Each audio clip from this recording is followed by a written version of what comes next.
नमस्कार दोस्तों, शिक्षा शाला में आपका स्वागत है। मैं पंकज कुमार आपका स्वागत करता हूं। दोस्तों, आज हम लोग भारतीय कला एवं संस्कृति से संबंधित चित्रकला एवं मूर्तिकला के बारे में पढ़ेंगे। इससे पहले वाले वीडियो में चित्रकला और मूर्तिकला का पार्ट 1 जो है वो अपलोड कर दिया गया है, तो उस वीडियो को भी ज़रूर देख लीजिएगा।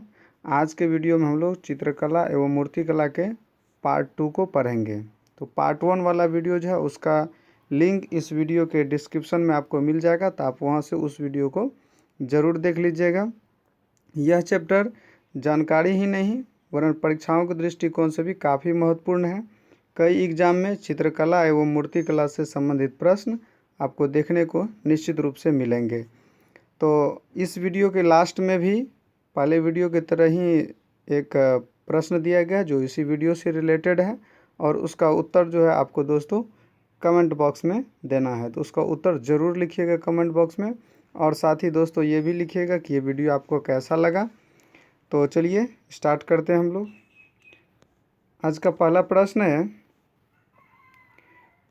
मुगल चित्रकला किसके शासनकाल में अपनी पराकाष्ठा पर पहुँची?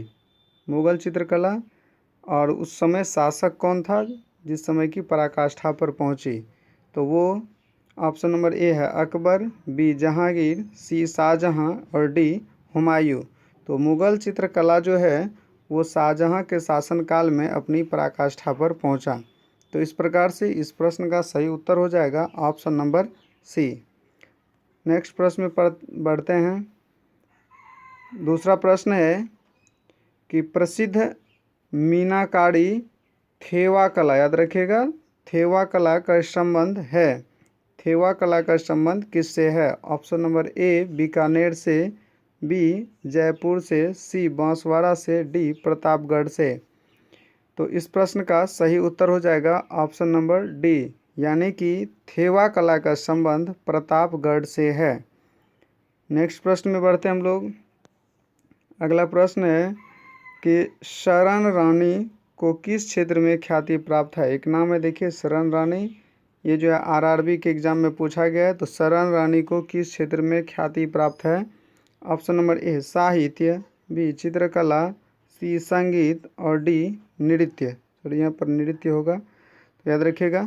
तो शरण रानी को किस क्षेत्र में ख्याति प्राप्त है? तो शरण रानी को चित्रकला के क्षेत्र में ख्याति प्राप्त है। तो इस प्रकार से इस प्रश्न का सही उत्तर हो जाएगा ऑप्शन नंबर बी। दोस्तों, आज के इस वीडियो में मात्र 20 प्रश्न को शामिल किया गया है। इससे पहले वाले वीडियो में जो है वो 25 प्रश्न थे। तो आगे बढ़ते हैं हम लोग चौथे प्रश्न की ओर। प्रश्न है कि राजस्थानी विचारधारा की चित्रकला का आरंभिक मुख्य केंद्र था। राजस्थानी विचारधारा की चित्रकला का आरंभिक मुख्य केंद्र क्या था? Option number A Bikaner, B Jaipur, C Bundi और डी जैसलमेर। तो इस प्रश्न का सही उत्तर हो जाएगा ऑप्शन नंबर सी बूंदी, यानी राजस्थानी विचारधारा की चित्रकला का आरंभिक मुख्य केंद्र था बूंदी। कहा जाता है कि राजस्थानी विचारधारा की जो चित्रकला है वो बूंदी से ही आरंभ हुई थी। नेक्स्ट प्रश्न की ओर बढ़ते हैं। अगला प्रश्न है, क्वेश्चन नंबर 5 है कि राजस्थान की प्रसिद्ध ब्लू पॉटरी, ध्यान दीजिएगा, राजस्थान की प्रसिद्ध ब्लू पॉटरी। कई बार एग्जाम में ऐसे भी प्रश्न पूछ लिया जाता है कि ब्लू पॉटरी किस क्षेत्र से संबंधित है? तो ब्लू पॉटरी राजस्थान से संबंधित है। कह रहा है कि राजस्थान की प्रसिद्ध ब्लू पॉटरी की दस्तकारी का उद्भव कहाँ से हुआ है? तो ब्लू पॉटरी की दस्तकारी का उद्भव कहाँ से हुआ ये बताना। Option number A Kashmir, B Persia, C Afghanistan और डी है सिंध। तो इस प्रश्न का सही उत्तर हो जाएगा ऑप्शन नंबर बी, यानी राजस्थान की प्रसिद्ध ब्लू पॉटरी की दस्तकारी पर्सिया से, यानी उसका उद्भव स्थल पर्सिया है। नेक्स्ट प्रश्न में बढ़ते हैं। क्वेश्चन नंबर 6 है कि पिछवाई कलाकृतियों में बने चित्र उद्धृत किए गए हैं। पिछवाई कलाकृति में जो चित्र बना है वो कहाँ से उद्धृत किया गया है? ध्यान दीजिएगा, पिछवाई कला से पूछा जा रहा है प्रश्न। तो पिछवाई कलाकृतियों में बने चित्र कहाँ से उद्धृत किए गए हैं? ऑप्शन नंबर ए महाभारत से, बी रामायण से, सी भगवान कृष्ण के जीवन से और डी है राजपूत राजाओं के जीवन से। तो ये भगवान कृष्ण के जीवन से है। याद रखिएगा, पिछवाई वो भगवान श्री कृष्ण के जीवन से संबंधित है और कृष्ण के जीवन चित्र को ही वहाँ पर उद्धृत किया गया है। नेक्स्ट प्रश्न में बढ़ते हैं। कवि चित्रकार मोलाराम चित्रकला के किस शैली के लिए प्रसिद्ध है? कवि चित्रकार है मोलाराम, वो चित्रकला के किस शैली के लिए प्रसिद्ध है? Option number A Basohli, B Garhwal, C Guler और डी कांगड़ा। तो इस प्रश्न का सही उत्तर हो जाएगा ऑप्शन नंबर बी यानी गढ़वाल। कवि चित्रकार मोलाराम वो चित्रकला की किस शैली से प्रसिद्ध है? तो गढ़वाल शैली से प्रसिद्ध है। गढ़वाल जो है वो चित्रकला की एक शैली है। बसोली भी एक शैली है, गुलेर भी शैली और कांगड़ा भी एक शैली है, लेकिन कवि चित्रकार मोलाराम वो गढ़वाल शैली से के लिए प्रसिद्ध है। नेक्स्ट प्रश्न में बढ़ते हैं। अगला है क्वेश्चन नंबर 8, मोनालिसा क्या है? आप लोग पढ़े होंगे पिछले वीडियो में भी, मोनालिसा क्या है? ऑप्शन नंबर एक ए है एक चित्र, बी गायिका, सी फ्रांसीसी गुप्तचर और डी उपन्यास। तो मोनालिसा क्या है इसके बारे में आते हैं। तो मोनालिसा एक चित्र है। मोनालिसा क्या है? एक चित्र है। नेक्स्ट प्रश्न में बढ़ते हैं। अगला प्रश्न है भीमबेटका किसके लिए प्रसिद्ध है? ध्यान दीजिए, वीवीआई प्रश्न है, ये कई बार पूछा गया। भीमबेटका किसके लिए प्रसिद्ध है? ऑप्शन नंबर ए गुफाओं के शैल चित्र के लिए, बी खनिज के लिए, सी बौद्ध प्रतिमाएं के लिए, डी सोन नदी का उद्गम स्थल।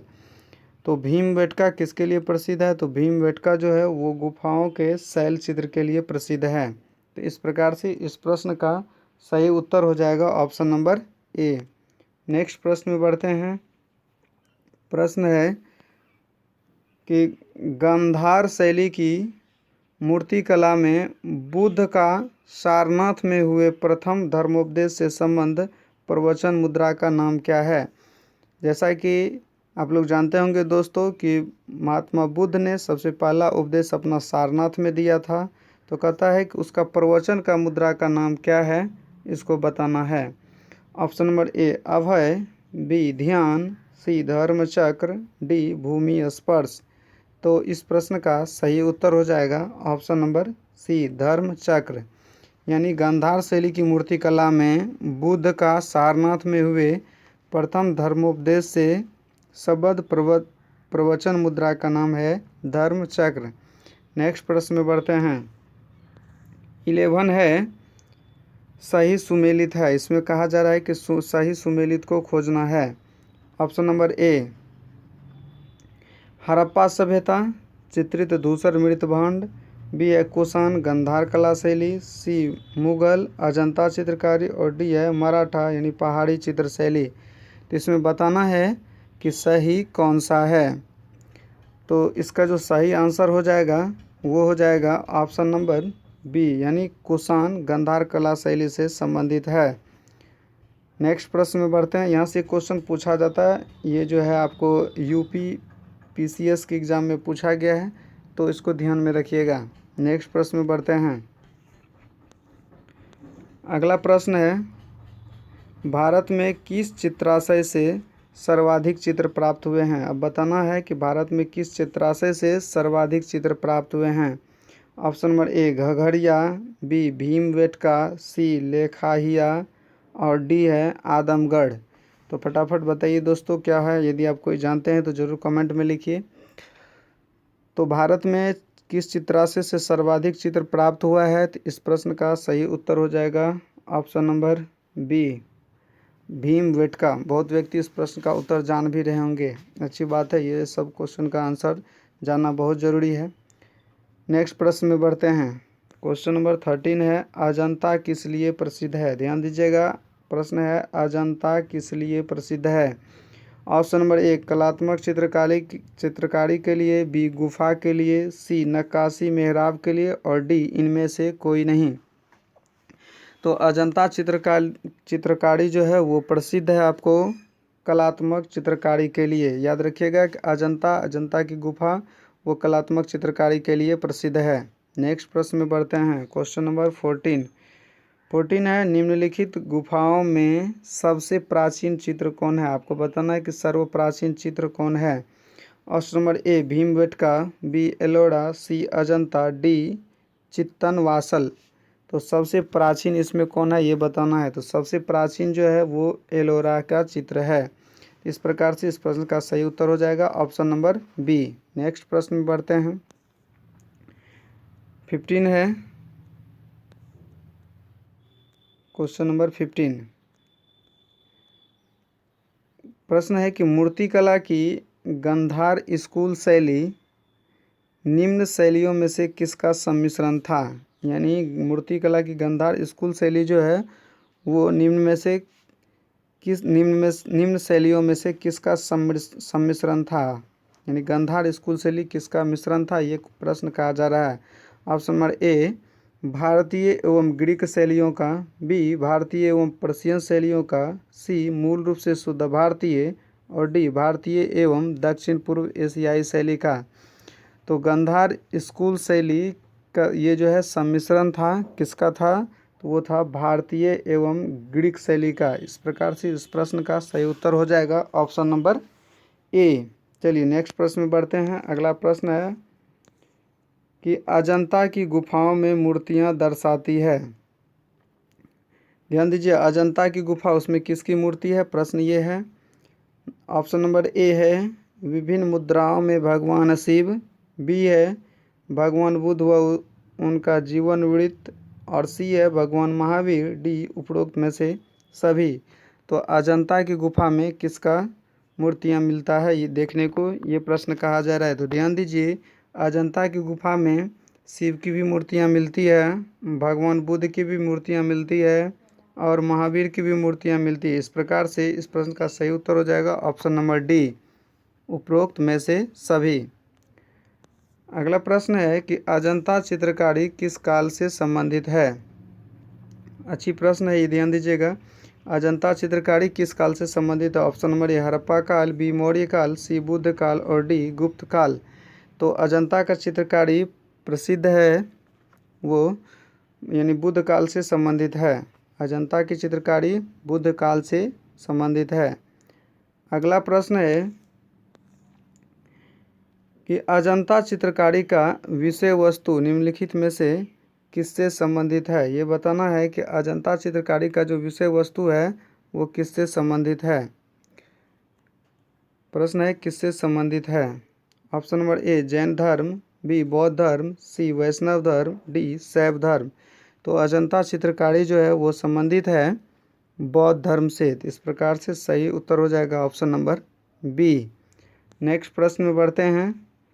अजंता की चित्रकारी में क्या निरूपित किया गया है? ये बताना है कि क्या निरूपित किया गया है अजंता चित्रकारी में। Option number A Ramayana, B Mahabharata, C Jataka, D Panchatantra. तो इस प्रश्न का सही उत्तर हो जाएगा ऑप्शन नंबर सी जातक। यानी अजंता की चित्रकारी में क्या निरूपित किया गया है? तो जातक निरूपित किया गया है। नेक्स्ट प्रश्न में बढ़ते हैं, और ये दोस्तों आज का लास्ट प्रश्न है। इस प्रश्न के बाद आपसे एक प्रश्न दिया गया नीचे जो है जिसका उत्तर क्या आपको कमेंट बॉक्स में देना है। तो चलिए ये लास्ट प्रश्न है, ध्यान दीजिए। कौन सी सभ्यताओं ने गांधार कला शैली की रचना में सहायता प्रदान की? ये बताना है कौन सी सभ्यताओं ने गांधार कला शैली की रचना में सहायता प्रदान की है। यानी गांधार कला शैली की जो रचना हुई है उसमें सहायता किसके द्वारा मिला है। ऑप्शन नंबर ए भारतीय एवं रोमन, बी भारतीय एवं सिंधी, सी भारतीय एवं यूनानी, और डी है यूनानी एवं रोमन। तो इस प्रश्न का सही उत्तर हो जाएगा भारतीय एवं यूनानी।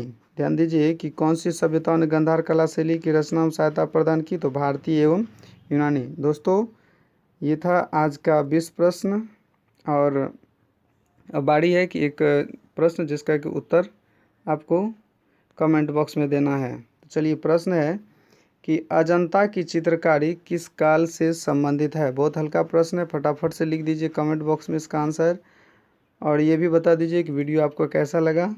ऑप्शन नंबर ए है हड़प्पा काल, बी मौर्य काल, सी बुद्ध काल और डी गुप्त काल। अजंता की चित्रकारी किस काल से संबंधित है? इसका उत्तर आपको कमेंट बॉक्स में लिखना है। तो चलिए दोस्तों, मिलेंगे हम लोग नेक्स्ट वीडियो में। उम्मीद करते हैं कि आपको जो चित्रकला से संबंधित, चित्रकला और मूर्तिकला से संबंधित वीडियो का ये जो पार्ट 2 है ये आपको अच्छा लगा होगा। वीडियो को एक बार लाइक कर दीजिएगा दोस्तों, और सब्सक्राइब नहीं किया सब्सक्राइब भी कर दीजिएगा, दोस्तों को भी शेयर भी कर दीजिएगा। मिलेंगे हम लोग नेक्स्ट वीडियो में, तब तक के लिए बहुत बहुत धन्यवाद दोस्तों, धन्यवाद।